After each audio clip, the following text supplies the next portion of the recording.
ką reiškia šiandienos Evangelijoje palikti viską.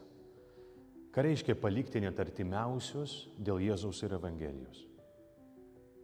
Gal pirmiausia, tai reiškia nustoti naudotis žmonėmis savo naudai.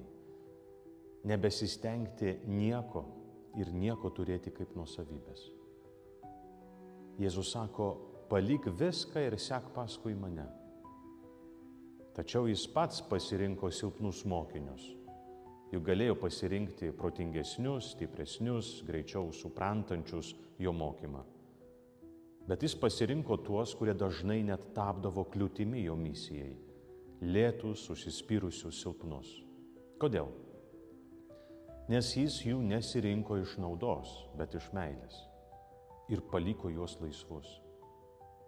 Jėzus nesakė, aš jūs pasirinkau, todėl dabar turite man atsilyginti, būti skolingi. Ne. Jis kvietė, mylėjo, bet palikdavo laisvę. Jis niekada nepavertė žmonių savo nuosavybę. Net savo misijos nelaikė nuosavybę. Jis nuolat kartojo, aš darau tai, ką man liepia tėvas. Ir mums, kaip bažnyčiai, kaip bendruomeniai, reikia to mokytis.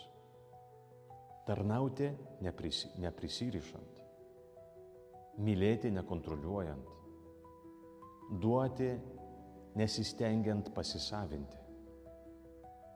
Nes net Dievo darbuose galime susikurti stabus, pasisavinti misiją, žmonės, gėrį, kurį darome. Tačiau Evangelija nėra mūsų. Ir skelbdami Kristų turime palikti žmonės laisvus.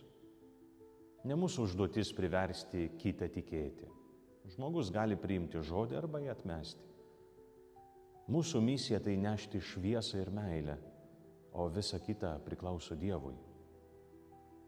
Palikti viską taip pat reiškia savo gyvenime duoti pirmą vietą Jėzui ir jo misijai.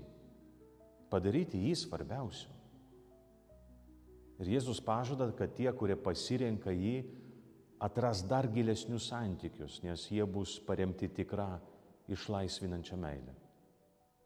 Tačiau jis pažada ir sunkumus, nesusipratimus, persekiojimus. Jėzus neparduoda iliuzijų, jis realistas.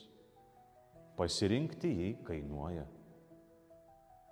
Tavo senas gyvenimas kovos prieš tave. Seni įpročiai bandys neleisti tau įeiti į šviesą. Ir aišku, pasaulis, kiti žmonės tavęs dažnai nesupras.